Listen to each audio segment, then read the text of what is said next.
കുരുക്ഷേത്ര യുദ്ധത്തിൽ പാണ്ഡവ വംശത്തിന് വിജയം വരിക്കണമെങ്കിൽ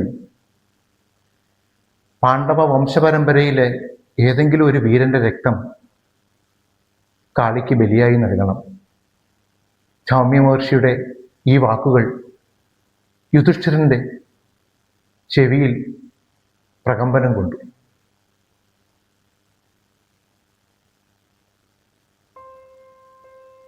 വീരപാണ്ഡവന്മാരിൽ ആരെയാണ് കാളിക്ക് ബലി കൊടുക്കുക? യുധിഷ്ഠിരൻ സന്ദേഹിച്ചു. കൃഷ്ണൻ അരികിൽ മുഖം താഴ്ത്തി നിൽക്കുന്ന പ്രതിരന്ധരെ അറിയാതെ നോക്കിപ്പോയി.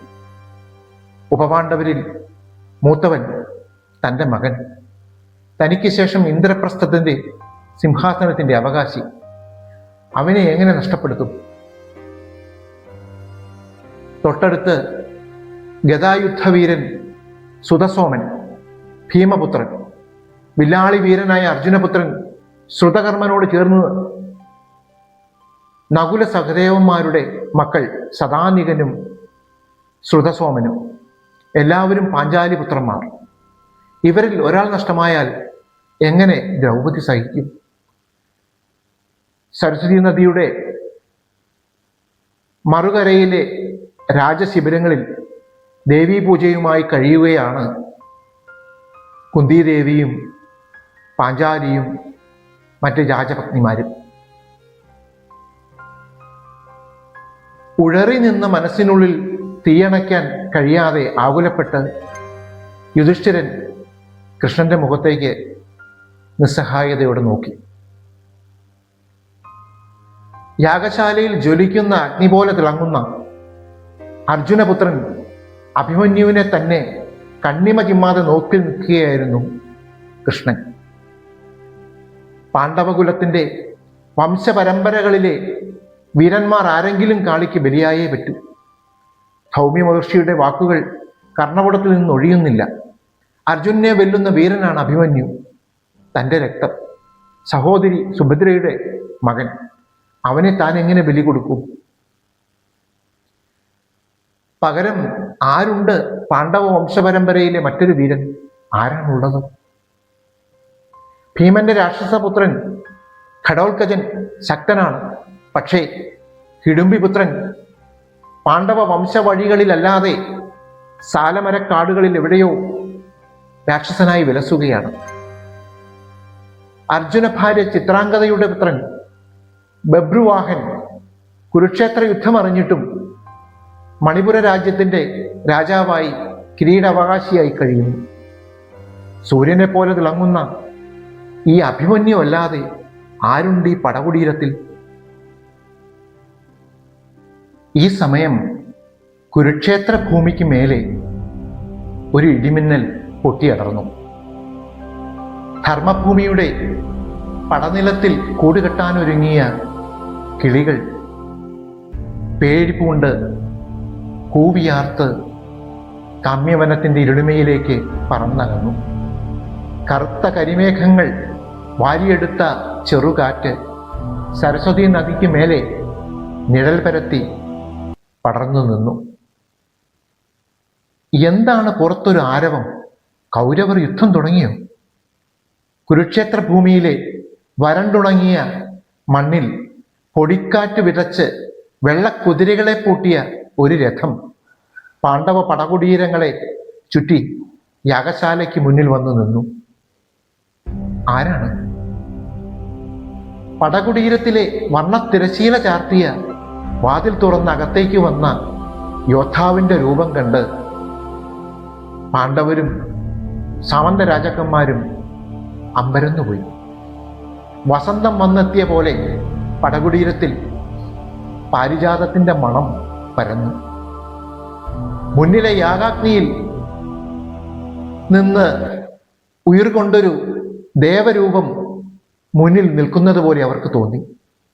സൂര്യ തേജസ്സിൽ ഒരുക്കിയ പടച്ചട്ടയണിഞ്ഞ് നെഞ്ചിൽ നാഗമാല ചാർത്തി ഗാണ്ഡീവത്തിന് തുല്യമായ ധനുസ്സേന്തിയ ഒരു മഹാരൂപം പടകുടീരം നിറഞ്ഞു നിന്നു. നിലാവ് പിറന്ന ആ മുഖത്തേക്ക് ആശ്ചര്യപ്പെട്ട് ഏവരും നോക്കി നിന്നു. ആരാണിവൻ? ധമ്യ മഹർഷിയെയും കൃഷ്ണനെയും ജ്യേഷ്ഠൻ യുധിഷ്ഠിരനെയും ഭീമനെയും നകുല സഹദേവന്മാരെയും മറ്റ് വീരന്മാരെയും വണങ്ങി തൻ്റെ അടുത്തേക്ക് നടന്നെത്തുന്ന യോദ്ധാവിനെ കണ്ണിമയ്ക്കാതെ അർജുനൻ നോക്കി നിന്നു. അഭിമന്യുവിനെ പോലെ, ശ്രുതികർമ്മനെ പോലെ അല്ല, അവരിലും എത്രയോ മടങ്ങ് തേജസാർന്ന മുഖം. ആരാണിവൻ? എന്തിനാണ് തൻ്റെ കാൽ തൊട്ട് വന്നിക്കുന്നത്? പിതാവേ, ഞാൻ ഇരാവാൻ നാഗലോകത്ത് നിന്ന് മാതാവിൻ്റെ ആജ്ഞയനുസരിച്ച് ധർമ്മയുദ്ധത്തിനായി എത്തിയിരിക്കുന്നു. അനുഗ്രഹിച്ചാലും. ഇരാവനോ? തൻ്റെ മകനോ? അർജുനൻ ഓർത്തു. നാഗകന്യക ഉലൂബിയുടെ മകൻ. തനിക്ക് തൻ്റെ രക്തത്തെ തിരിച്ചറിയാൻ കഴിയാതെ പോയല്ലോ. ഗംഗാ നദിക്കരയിൽ നാഗതീരത്തെ പൂമരങ്ങളുടെ താഴ്വരയിൽ നാഗരാജാവ് കൗരവന്റെ മകൾ സുന്ദരിയായ ഉലൂബിയെ കണ്ട് അവളെ പ്രണയിച്ചതും അവളെ വിവാഹം കഴിച്ചതും അവർക്ക് പുത്രനുണ്ടായതും അർജുനന് ഓർമ്മ വന്നു. ഹസ്തിനപുരിയിലേക്ക് മടങ്ങുമ്പോൾ ഉലൂബിയെയും മകൻ ഇരാവനെയും കൂടെ കൂട്ടിയില്ല. ഹസ്തിനപുരിയിലെ കുരുവംശത്തിൽ ഗംഗാതടത്തിലെ നാഗകന്യകയെ അംഗീകരിക്കാൻ പാടില്ലെന്ന് അർജുനൻ അറിയാമായിരുന്നു. ഇന്ദ്രപ്രസ്ഥത്തിന്റെ സിംഹാസന വഴികളിലേക്കുള്ള യാത്രയിൽ ചിത്രാംഗതയെയും സുഭദ്രയെയും കൂടെ കൂട്ടിയെങ്കിലും രാജകുമാരി അല്ലാത്തതിനാൽ ഉലൂബിയെ മറന്നതായി നടിച്ചു. ഉലൂബിയുടെ മകൻ ഇരാവൻ തന്നേക്കാൾ ശക്തൻ. ഇന്നിതാ പാണ്ഡവർക്കായി യുദ്ധം ചെയ്യുവാൻ എത്തിച്ചേർന്നിരിക്കുന്നു. ധർമ്മയുദ്ധം വിജയിക്കുക തന്നെ ചെയ്യും. അർജുനൻ പുത്രനെ ആലിംഗനം ചെയ്തു. അണയാൻ തുടങ്ങിയ യാഗാഗ്നിയിൽ കൂടുതൽ ഹവിസ്സും ധാന്യങ്ങളും ഉതിർത്ത് ധമ്യശിഷ്യർ ദേവീമന്ത്രങ്ങളുടെ അവസാന പൂജാവിധികളിലേക്ക് കടന്നു. ഇരാവന്റെ വരവിൽ അസ്വസ്ഥരായ ഉപപാണ്ഡവർ പടകുടീരത്തിലെ നേർത്ത ഇരുളിമയിൽ കൂട്ടം ചേർന്ന കഥകൾ മെനഞ്ഞു. യാഗാഗ്നിയുടെ വർണ്ണ നിറത്തിനുള്ളിലൂടെ കൃഷ്ണൻ ഇരാവനെ നോക്കി. പാണ്ഡവപുത്രൻ, 36 ഗുണങ്ങളുള്ള മഹാവീരൻ, എല്ലാ അസ്ത്രശാസ്ത്രങ്ങളും നേടിയവൻ, എല്ലാ ദൈവങ്ങളുടെയും അനുഗ്രഹമുള്ളവൻ, നാഗമായാവിദ്യ കൈവരിച്ചവൻ.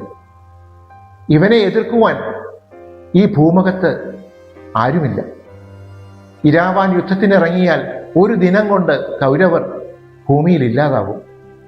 ഇരാവാന്റെ കരുത്തിനെ തടയാൻ ദുര്യോധനനോ കർണനോ ദ്രോണർക്കോ സാക്ഷാൽ ഭീഷ്മ പിതാമഹനോ കഴിയില്ല.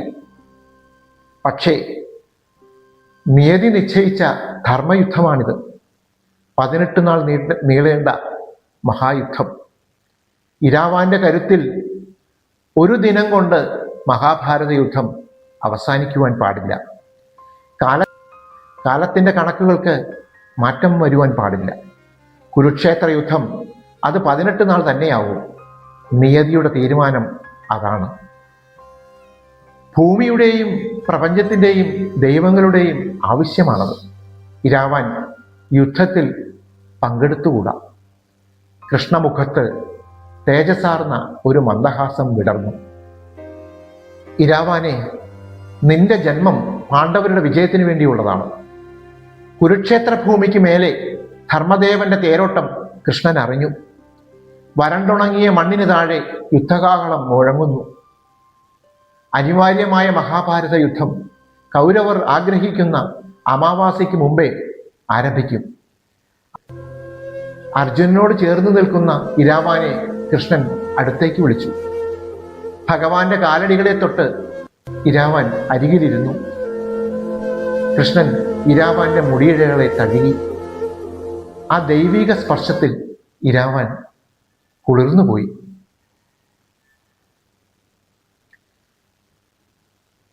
ഈ കഥയുടെ ഈ ഭാഗം ഇവിടെ അവസാനിക്കുകയാണ്. തുടർന്നുള്ള ഭാഗത്തിനായിട്ട് കാത്തിരിക്കുക.